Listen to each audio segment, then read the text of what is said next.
पढ़ी लिखी देवरानी। अगर आज मैं भी पढ़ी लिखी होती तो मैंने मोहल्ले में हो रहे कंपटीशन को जीत लिया होता और अच्छी खासी मोटी रकम जीतकर आपके हाथ में थमाई होती। माँ बड़ बोली, ज्यादा मत बोल। जितना तेरा कद है ना उससे भी 50% कम बोला कर। इस घर में ही क्या, हमारे खानदान में किसी भी औरत को पढ़ने की इजाजत नहीं है। देख तेरी बड़ी भाभी मधु, ये भी कहाँ पढ़ी है, इसके घर वालों ने भी इसे पढ़ने नहीं दिया। तो अब आप बाकी लोग जो करेंगे वही करोगी? पढ़ना सिर्फ लड़कों के हाथ में है। किताब, पेन, पढ़ाई ये आदमी ही कर सकते हैं, क्योंकि उन्हें ही तो आगे जाके कमाना है। औरतों को तो सिर्फ बेलन, झाड़ू और पोछा यही करना है जीवन भर। और तेरे इस कंपटीशन को जीत कर मुझे नहीं चाहिए पैसे। मेरा बड़ा बेटा सागर अब कमा रहा है और छोटा बेटा तेज भी अपने कॉलेज की पढ़ाई के बाद कमाएगा ही। तारिणी, तू तो बस अपनी बड़ी भाभी से खाना बनाना और घर के बाकी काम करना सीख ले। सच में आप सबकी सोच ना जमीन में धसी हुई रहेगी लाइफ टाइम। न जाने क्यों मैं इस घर में पैदा हुई। ऐसा नहीं बोलती तारिणी। तारिणी रोकर अपने कमरे में चली जाती है। पाठक परिवार में आज तक किसी भी लड़की ने पढ़ाई नहीं की और सिर्फ लड़कों को ही इजाजत दी जाती है, लड़कियों को नहीं।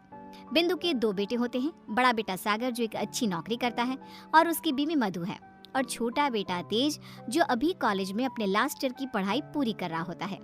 बिंदु और यशराज ने कभी अपनी बेटी तारिणी को पढ़ने नहीं दिया, जिसकी शिकायत वो आज तक करती है। तेज को अपने कॉलेज में प्रीति नाम की एक लड़की से प्यार हो जाता है।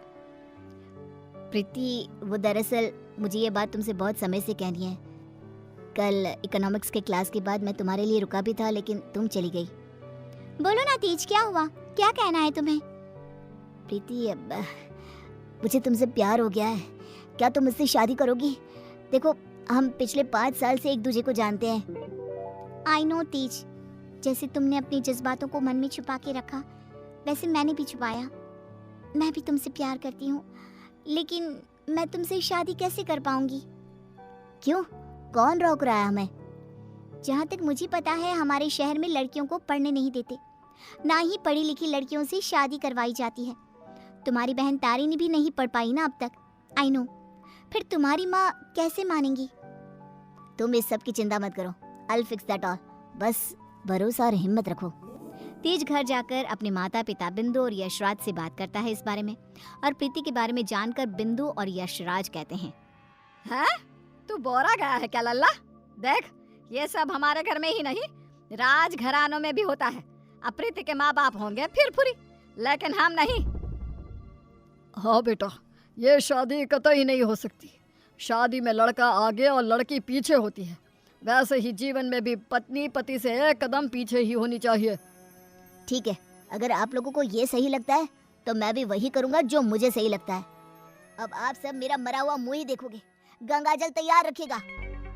हाय हाय लल्ला, ये तू क्या बोले जा रहा है? पागल हो गया है क्या? तेज अपनी जिद से पीछे नहीं हटता और वो पूरे 1 महीने तक बिंदु, यशराज और अपने बड़े भाई सागर को मनाने में ही लगा रहता। तब कहीं जाकर कुछ महीनों बाद वो सब राजी होते हैं और कॉलेज की पढ़ाई खत्म होते ही 1 साल बाद तेज और प्रीति की शादी हो जाती है। लेकिन बिंदु, यशराज और सागर अब भी इस शादी से थोड़े से नाखुश ही होते हैं। जब घर के सभी आदमी खाना खाने बैठते हैं तब प्रीति भी उनके साथ खाना खाने के लिए बैठती है। तभी, अरे ओ अकल की अंधी, पागल हो गई है क्या? अरे माना कि तुम एक पढ़ी लिखी लड़की हो, लेकिन इसका मतलब ये तो नहीं ना कि घर के और ससुराल के तौर तरीकों का पालन भी ना किया जाए। खाना पहले घर के आदमी खाते हैं और फिर औरतें खाती हैं, दोनों एक साथ नहीं बैठे, समझ गई? लेकिन मम्मी जी, ऐसा क्यों? मेरा मतलब खाना तो सबका एक ही होता है ना, तो सब अलग अलग बैठकर क्यों खाए? प्रीति, तुम चलो ना रसोई में, चलो, सबके लिए कटोरी में खीर परोसनी है। लेकिन मधु दीदी। प्रीति, माँ और मधु जो कह रही हैं वो सब सुनो। तेज, अपनी बीवी को कुछ समझाओ। प्रीति गुस्से से उठकर रसोई में चली जाती है और मधु के साथ खीर को कटोरियों में परोसने में लग जाती है। प्रीति, हम इस घर की बड़ी बहू हैं, उसके बावजूद भी हमें हर मामले में, हर काम में पीछे रखा जाता है, जूती की नोक पे रखा जाता है, क्योंकि हम पढ़े लिखे भी नहीं हैं। अब सोचो, हम बड़ी बहू होकर भी हमारा ये हाल है, तो तुम्हारे साथ क्या क्या होगा?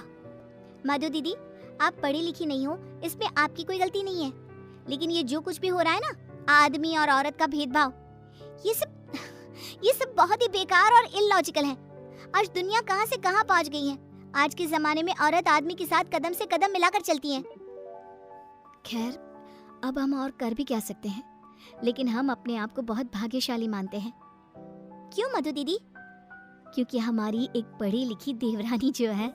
हाँ, आपको पता है मधु दीदी, आप ना बहुत क्यूट हो, आपको किसी की नजर ना लगे। जब सभी हॉल में एकत्रित होते हैं तभी बिना घूंघट ओढ़े प्रीति को देखकर, प्रीति बहू, अब क्या तुम्हारे लिए दीवार पर बड़े अक्षरों में इस घर के तौर तरीके लिखवा दिए जाए? हैं? अब क्या किया मैंने? आप हमेशा राशन पानी लेकर क्यों चढ़ जाती हो मुझ पर mummy ji? I just don't understand. Preeti बहू, आज तुम बगैर घूंघट के दिख गई हो। आइंदा से अगर ऐसा बिना घूंघट के दिखी ना तो मुझसे बुरा कोई नहीं होगा। मधु बहू को देखो, सोते समय भी घूंघट ओढ़े ही सोती है, नींद में भी ये हमारे आदेशों का पालन करती है। और हाँ, एक और बात कान खोलकर सुन लो, आइंदा से बड़ों से और अपने इर्द गिर्द के आदमियों से इतनी बदतमीजी से बात नहीं करना, और इस घर की 4 दीवारों में सिर्फ और सिर्फ सरल हिंदी भाषा का ही प्रयोग होगा। अंग्रेजी भाषा नहीं गूंजनी चाहिए। तेज, अपनी धर्मपत्नी को समझा कर रख। प्रीति निराश हो जाती है और अपने कमरे में चली जाती है। रात में वो तेज से कहती है, तेज, ये सब क्या हो रहा है? तुम्हारे घर वाले इतने पागल कैसे हो सकते हैं? अगर मुझे ये अंदर की बातें पता होती ना तो मैं कभी तुमसे शादी नहीं करती। I married you just because तुमने कहा कि तुम्हारे घर वालों को मुझसे कोई ऑब्जेक्शन नहीं है। हाँ तो वही हुआ ना, वो कुछ बोले क्या तुम्हारी पढ़ाई लिखाई पर? अब बाकी कुछ रूल्स रेगुलेशंस है घर की लड़कियों और बहुओं के लिए, अब उन्हें तो फॉलो करना ही होगा ना। आई नो वो थोड़े बहुत गलत है, लेकिन अब हम और कर भी क्या सकते हैं। एक दिन जब यशराज दूध वाले का हिसाब कर रहा होता है तभी ये 3 हफ्ते जुलाई महीने के और 2 हफ्ते अगस्त के, तो कुल मिलाकर पूरे हुए। अरे बिंदु, जरा हमारे ड्रॉअर में से कैलकुलेटर तो लेकर आना। जी अभी लाती हूँ। बिंदु कैलकुलेटर लाती है और तभी प्रीति भी वहाँ आती है और यशराज को हिसाब करते देखती है। ओफो, ये कैलकुलेटर चल क्यों नहीं रहा? अब मैं हिसाब कैसे करूँगा? 5 हफ्तों का हिसाब मिलाया जाए तो बनते हैं 680 रुपए, क्योंकि हमने 3 रविवार और 4 मंगलवार को दूध नहीं लिया था रघु भैया से, तो उस हिसाब से यही हिसाब बनता है। मैंने अपने माइंड में ही 1 मिनट में कैलकुलेट कर दिया है। प्रीति बहू, तुझे 1000 बार कहा है ना रसोई में ही रहा कर। अरे आदमियों के काम में क्यों हर बार अपनी टांग अड़ाने आ जाती है? आइंदा से ये हिसाब किताब वाले काम में तो बिल्कुल भी ध्यान नहीं देगी। चल दफा हो यहाँ से अब। न जाने कौन सी घड़ी थी वो जब तेज को इससे प्यार हुआ। बेवकूफ है हमारा बेटा। इस तरह फिर से प्रीति को चुप कराकर रसोई में भेज दिया जाता है। कुछ दिनों बाद प्रीति जब बाजार से घर लौटती है तब वो घर पर सबको मधु पर चिल्लाते हुए देखती है और मधु बेचारी फूट फूट कर रोई जा रही थी। सब तुम्हारी गलती है, तुम्हारी वजह से ही मैं बाप नहीं बन सकता कभी। पता नहीं क्यों आई तुम मेरी जिंदगी में। पनौती हो तुम, पनौती। लेकिन सागर जी, डॉक्टर साहब ने कहा है कि आपके अंदर कुछ मेडिकल इश्यूज है जिसकी वजह से आप कभी बाप नहीं बन पाएंगे। अब इसमें हमारी क्या गलती है? ओए मधु, ज्यादा ऊंची आवाज से बात मत कर। वही तो। प्रीति से अपना गुस्सा कंट्रोल नहीं किया जाता और वो तुरंत अंदर आकर चिल्लाती है, बस, आप सबको ये क्या हो गया है? जब डॉक्टर ने कहा है कि कमी सागर भैया में है तो मधु दीदी को क्यों सुनाना? वो क्यों सहे? सारे ताने, सारी डांट, सारी गलती मधु दीदी की कैसे हो गई? मास्टरनी, तो चुप ही रहा कर। वो कहते हैं ना, एक गंदी मछली पूरे तालाब को और बाकी मछलियों को खराब कर देती है। तू ना वैसी ही है। तेरी वजह से ही ये मधु बहू भी उल्टा बोलना सीख गई है। नहीं माँ, ये सरासर गलत है। गलती सागर भाई की है। नहीं, मधु में ही कोई दोष है। हमारे बेटे सागर में कोई दोष हो ही नहीं सकता। ये मनहूस मधु कुंडली मारकर बैठ गई है हमारे सागर के जीवन में। मधु दीदी, ये आपके हाथ पाँव पर निशान कैसे? बोलिए। सागर जी ने हमें बहुत मारा प्रीति, हमें बचाओ इन सब से, ये सब बहुत बुरे हैं। मधु प्रीति के गले से लिपटकर रोए जा रही थी। सागर गुस्से में आकर मधु पर हाथ उठाने जा रहा था कि तभी प्रीति उसके पास जाकर उसका हाथ पकड़कर मोड़ देती है। मेरा हाथ। एक आदमी अगर गुस्से में शैतान बन जाए तो एक औरत क्रोध में काली का रूप धारण कर लेती है। समझ गए सागर भैया? और आप सब, अरे एक बार ध्यान से सोचिए, दिल से सोचिए ना, अगर ऊपर वाले ने आदमी और औरत को साथ में बनाया है तो हम क्यों फर्क करें? क्यों औरतें आदमियों से पीछे रहे? दोनों साथ में कदम से कदम मिलाकर चल सकते हैं ना, साथ में काम करके अपना घर, अपनी गृहस्थी चला सकते हैं ना। गलती सोच की है, अगर सोच बदलोगे तो ही बदलाव आएगा, वरना जमीन में ही धंस के रह जाओगे। उतने में तेज अपने साथ पुलिस अफसर्स को लेकर आता है। सागर भाई, आप मेरे बड़े भाई हो, लेकिन आज जो मुझे आपके बारे में पता चला, कैसे आप मधु भाभी को मारते हो, उन पर अत्याचार करते हो, इसके बाद से आप मेरे कोई नहीं, मेरे लिए आप ना के बराबर हो गए हो। इंस्पेक्टर साहब, गिरफ्तार कर लीजिए इन्हें। पुलिस सागर को डोमेस्टिक वायलेंस के केस में गिरफ्तार कर लेती है और उसे लेकर जाती है।